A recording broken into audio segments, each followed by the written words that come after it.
ओम शांति।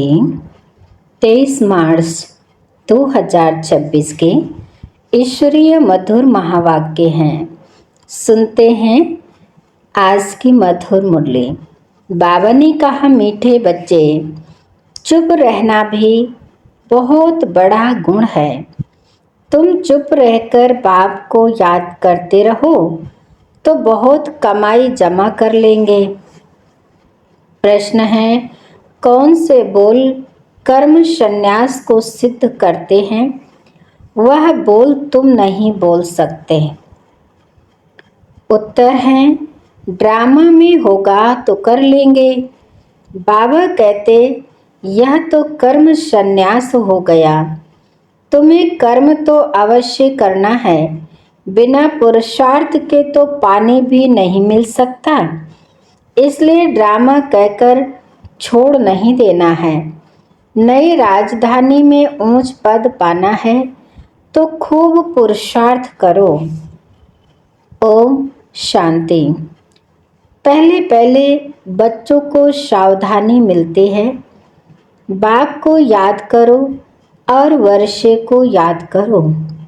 मन मना भव, यह अक्षर भी व्यास ने लिखा है। संस्कृत में तो बाप ने समझाया नहीं है। बाप तो हिंदी में ही समझाते हैं। बच्चों को कहते हैं कि बाप को और वर्षे को याद करो। यह सहज अक्षर है कि हे बच्चों, मुझ बाप को याद करो। लौकिक बाप ऐसे नहीं कहेंगे कि हे बच्चों, मुझ अपने बाप को याद करो। यह है नई बात। बाप कहते हैं, हे बच्चों, मुझ अपने निराकार बाप को याद करो। यह भी बच्चे समझते हैं। रूहानी बाप हम रूहों से बात करते हैं। घड़ी घड़ी बच्चों को कहना कि बाप को याद करो, यह शोभता नहीं है। जबकि बच्चे जानते हैं हमारा फर्ज है रूहानी बाप को याद करना, तभी विकर्म विनाश होंगे। बच्चों को निरंतर याद करने की कोशिश करनी पड़े। इस समय कोई निरंतर याद कर न सके, टाइम लगता है।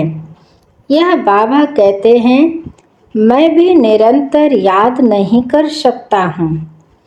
वह अवस्था पिछाड़ी में ठहरेगी। तुम बच्चों को पहला पुरुषार्थ बाप को याद करने का ही करना है। शिव बाबा से वर्षा मिलता है। भारतवासियों की ही बात है।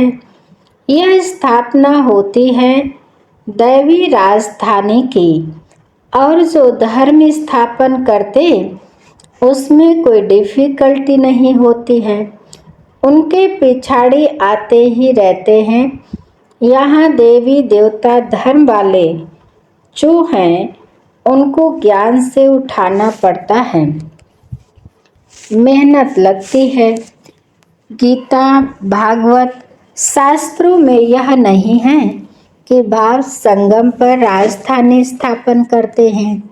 गीता में लिखा है कि पांडव पहाड़ों पर चले गए, प्रलय हुई, आदि आदि। वास्तव में यह बात तो है नहीं। तुम अब पढ़ रहे हो भविष्य 21 जन्मों के लिए, और स्कूलों में यहाँ के लिए ही पढ़ाते हैं। साधु संत आदि जो भी हैं वह भविष्य के लिए ही पढ़ाते हैं, क्योंकि वह समझते हैं हम शरीर छोड़ मुक्ति धाम में चले जाएंगे, ब्रह्म में लीन हो जाएंगे, आत्मा परमात्मा में मिल जाएगी। तो वह भी हुआ भविष्य के लिए। परंतु भविष्य के लिए पढ़ाने वाला एक ही रूहानी बाप है, दूसरा कोई नहीं। गाया हुआ भी है, सर्व का सद्गति दाता एक ही है। वह तो सब यथार्थ हो जाते हैं। यह बाप ही आकर समझाते हैं, वह भी साधना करते रहते हैं। ब्रह्म में लीन होने की साधना है अयथार्थ। लीन तो किसी को होना नहीं है। ब्रह्म महत्व तो कोई भगवान नहीं है। यह सब है रोंग। झूठ खंड में है सब झूठ बोलने वाले। सच खंड में है सब सत्य बोलने वाले। तुम जानते हो सचखंड भारत में था, अब झूठ खंड है। बाप भी भारत में ही आते हैं, शिव जयंती मनाते हैं, परंतु यह थोड़े ही जानते हैं कि शिव ने आकर भारत को सचखंड बनाया है। वह समझते हैं आता ही नहीं है। वह नाम रूप से न्यारा है। सिर्फ महिमा जो गाते हैं पतित पावन ज्ञान का सागर, सो ऐसे ही तोते मिशल कह देते हैं। बाप ही आकर समझाते हैं। श्री कृष्ण जयंती मनाते हैं, गीता जयंती भी है, शिव जयंती का भी किसी को पता नहीं है कि शिव क्या आकर करते हैं, आएंगे भी कैसे, जबकि कहते हैं नाम रूप से न्यारा है। बाप कहते हैं मैं ही बैठ बच्चों को समझाता हूँ, फिर यह ज्ञान प्रायः लोप हो जाता है। बाप खुद बतलाते हैं कि मैं आकर भारत को फिर से स्वर्ग बनाता हूँ। कोई तो पतित पावन होगा ना, मुख्य भारत की ही बात है। भारत ही पतित है। पतित पावन को भी भारत में ही पुकारते हैं। खुद कहते हैं विश्व में शैतान का राज चल रहा है।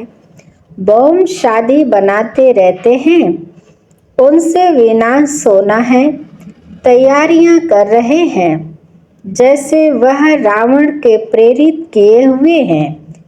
रावण का राज्य कब खल्लास होगा? भारतवासी कहेंगे जब श्री कृष्ण आएगा। तुम समझाते हो शिव बाबा आया हुआ है, वही सर्व का सद्गति दाता है। बाप कहते हैं मुझे याद करो, यह अक्षर दूसरा कोई कह न सके। बाप ही कहते हैं मुझे याद करो तो खाद निकलेगी। तुम शतो प्रधान थे, अब तुम्हारी आत्मा में खाद पड़ी है, वह याद से ही निकलेगी। इनको याद की यात्रा कहा जाता है। मैं ही पतित पावन हूँ, मुझे याद करने से तुम्हारे विकर्म विनाश होंगे। इनको योग अग्नि कहा जाता है।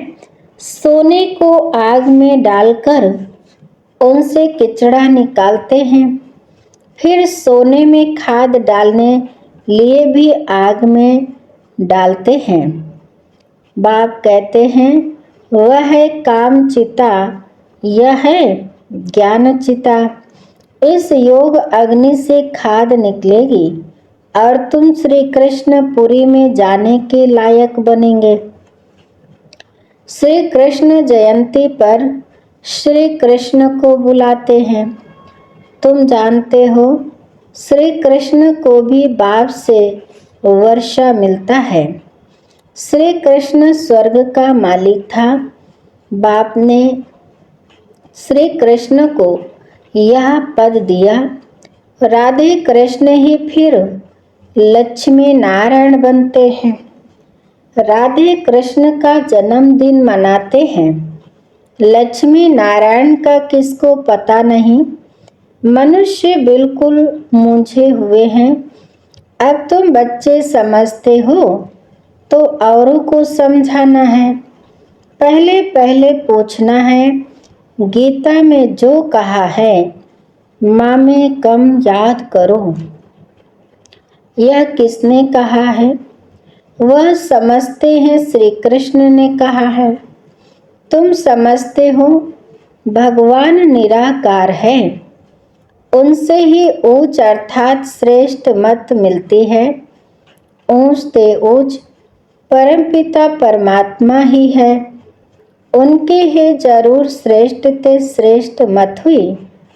उस एक की श्रीमत से ही सर्व की सद्गति होती है।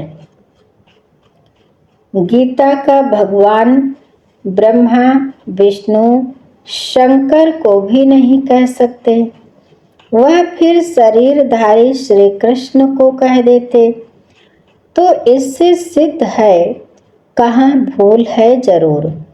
तुम समझते हो मनुष्यों की बड़ी भूल है। राजयोग तो बाप ने सिखाया है, वही पतित पावन है।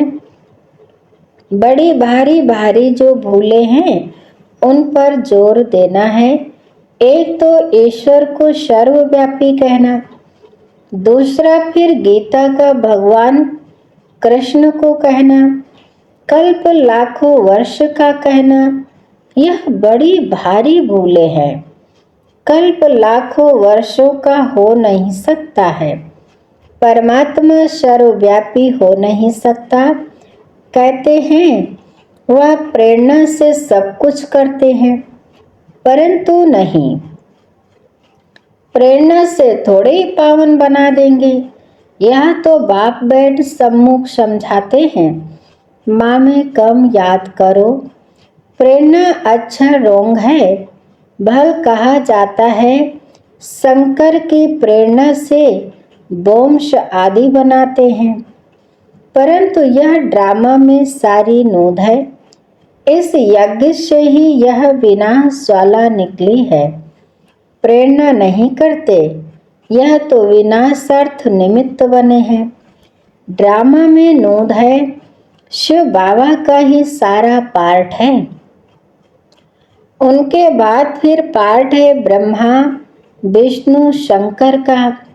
ब्रह्मा ब्राह्मण रचते हैं, वही फिर विष्णु पुरी के मालिक बनते हैं। फिर 84 जन्मों का चक्र लगाकर तुम आकर ब्रह्मा वंशी बने हो।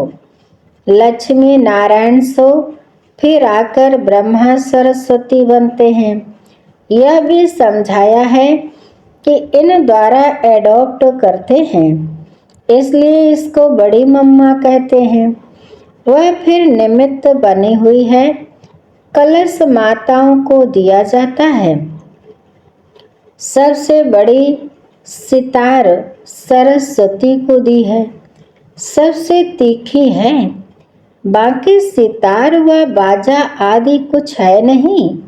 सरस्वती की ज्ञान मुरली अच्छी थी, महिमा उनकी अच्छी थी। नाम तो बहुत डाल दिए हैं। देवियों की पूजा होती है, तुम अभी जानते हो। हम ही यहाँ पूज्य बनते हैं, फिर पुजारी बन अपनी ही पूजा करेंगे। अभी हम ब्राह्मण हैं, फिर हम ही पूज्य देवी देवता बनेंगे। यथा राजा रानी तथा प्रजा देवियों में जो ऊंच पद पाते हैं, तो मंदिर भी उन्हों के बहुत बनते हैं। नाम बाला भी उन्हों का होता है, जो अच्छी रीति पढ़ते पढ़ाते हैं। तो अब तुम जानते हो पूज्य पुजारी हम ही बनते हैं। शिव बाबा तो सदैव पूज्य है। सूर्यवंशी देवी देवता जो थे वे ही पुजारी फिर भगत बनते हैं। आपे ही पूज्य आपे ही पुजारी की सीढ़ी बहुत अच्छी रीति समझाते हैं। बिगर चित्र भी तुम किसको समझा सकते हो। जो सीख कर जाते हैं उनके बुद्धि में सारी नॉलेज है। 84 जन्मों की सीढ़ी भारतवासी चढ़ते उतरते हैं। उन्हों के 84 जन्म हैं। पूज्य थे, फिर हम पुजारी बने। हम सो हम का अर्थ भी तुमने बहुत अच्छी तरह समझा है। आत्मा सो परमात्मा हो न सके। बाप ने हम सो हम का अर्थ समझाया है। हम सो देवता, सो क्षत्रिय, सो वैश्य, सो शूद्र बने। हम सो का दूसरा कोई अर्थ है नहीं। पूज्य पुजारी भी भारतवासी ही बनते हैं और धर्म में कोई पूज्य पुजारी नहीं बनते हैं।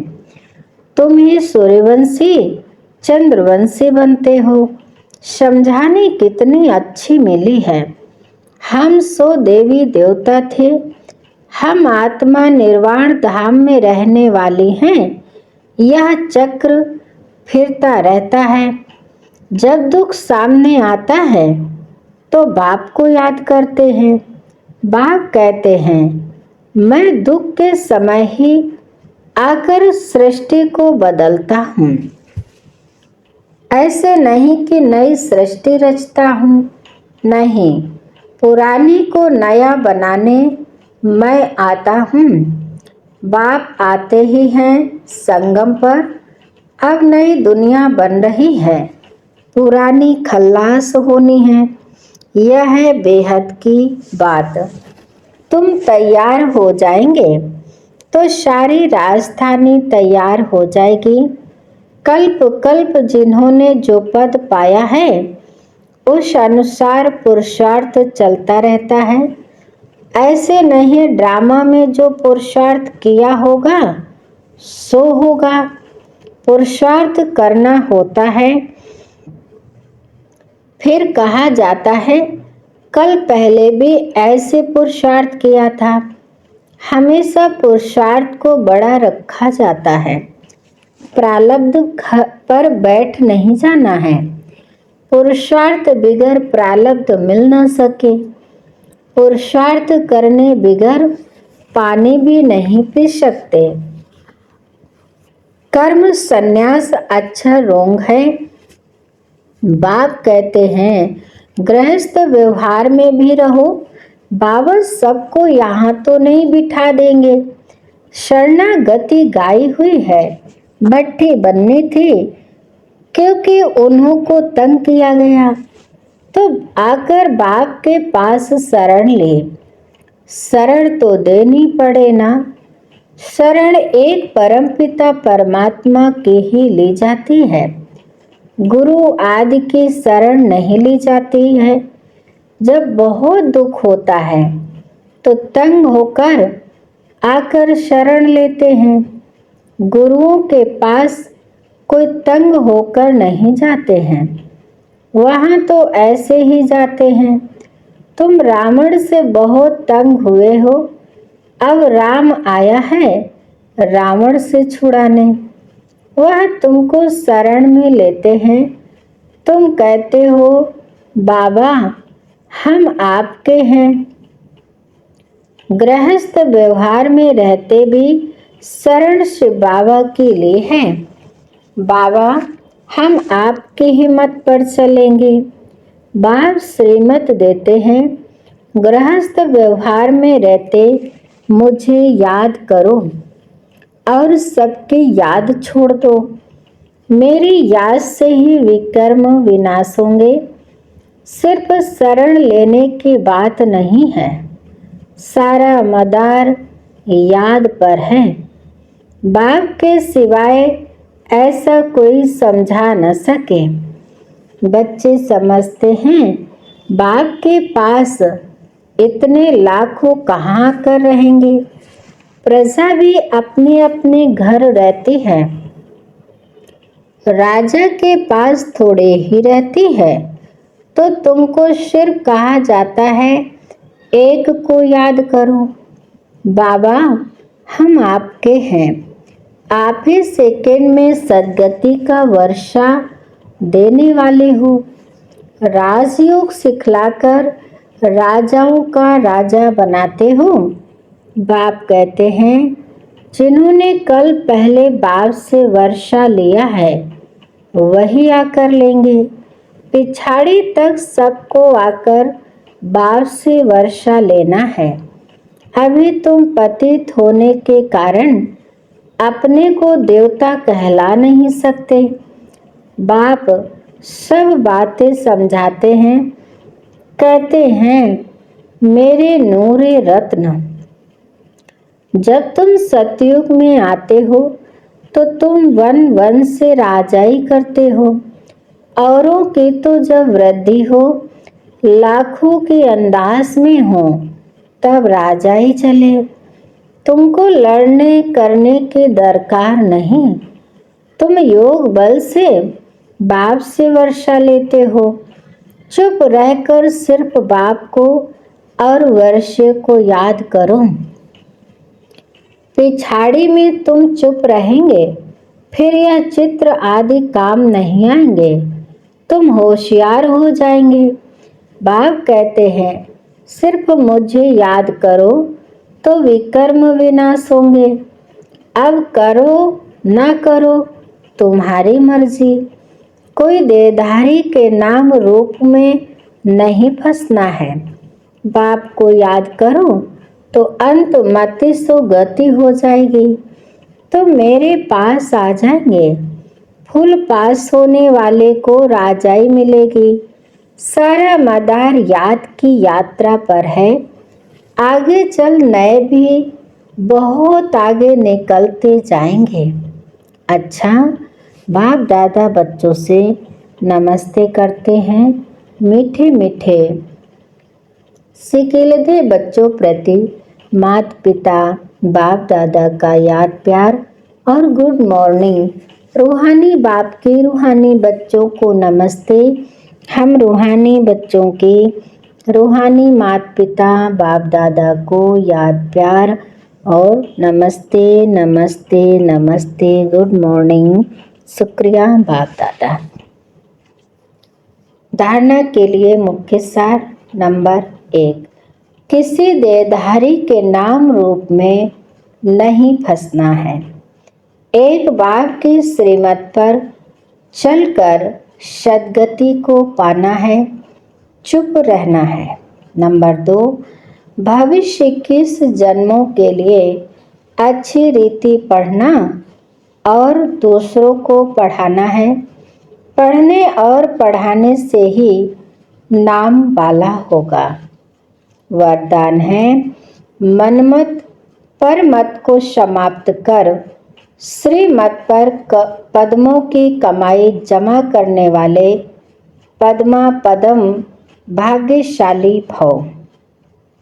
मनमत परमत को समाप्त कर श्रीमत पर पद्मों की कमाई जमा करने वाले पद्मा पदम भाग्यशाली भव। विस्तार है, श्रीमत पर चलने वाले एक संकल्प भी मनमत व परमत पर नहीं कर सकते। स्थिति की स्पीड यदि तेज नहीं होती है तो जरूर कुछ न कुछ श्रीमत में मनमत व परमत मिक्स है। मनमत अर्थात अल्पज्ञ आत्मा के संस्कार अनुसार जो संकल्प उत्पन्न होता है वह स्थिति को डगमग करता है। इसलिए चेक करो और कराओ। एक कदम भी श्रीमत के बिना ना हो, तब पद्मों की कमाई जमा कर पद्मा पदम भाग्यशाली बन सकेंगे। स्लोगन है, मन में सर्व के कल्याण की भावना बनी रहे।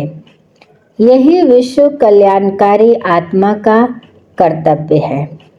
मन में सर्व के कल्याण की भावना बनी रहे, यही विश्व कल्याणकारी आत्मा का कर्तव्य है। सुनते हैं आज के अव्यक्त इशारे। निश्चय के फाउंडेशन को मजबूत कर सदा निर्भय और निश्चिंत रहो। सर्कमस्टांस भले कैसे भी हों, लेकिन निश्चय बुद्धि बच्चे सर्कमस्टांस में अपनी स्वास्थिति की शक्ति से सदा विजयी अनुभव करेंगे। चाहे दुनिया वाले लोग व ब्राह्मण परिवार के संबंध संपर्क में दूसरा समझे, वह कहे कि यह हार गया, लेकिन वह हार नहीं है, जीत है। कोई भी सेवा की, संगठन की, प्रकृति की परिस्थिति स्वस्थिति को वह श्रेष्ठ स्थिति को डगमग करती है, तो यह भी बंधन मुक्त स्थिति नहीं है। इस बंधन से भी मुक्त बनो। अच्छा, आज की मुरली यहीं पर समाप्त होती है। मीठे मीठे प्यारे प्यारे बाप दादा को दिल से बहुत बहुत शुक्रिया। आप सभी महान आत्माओं को दिल से बहुत बहुत शुक्रिया। ओम शांति।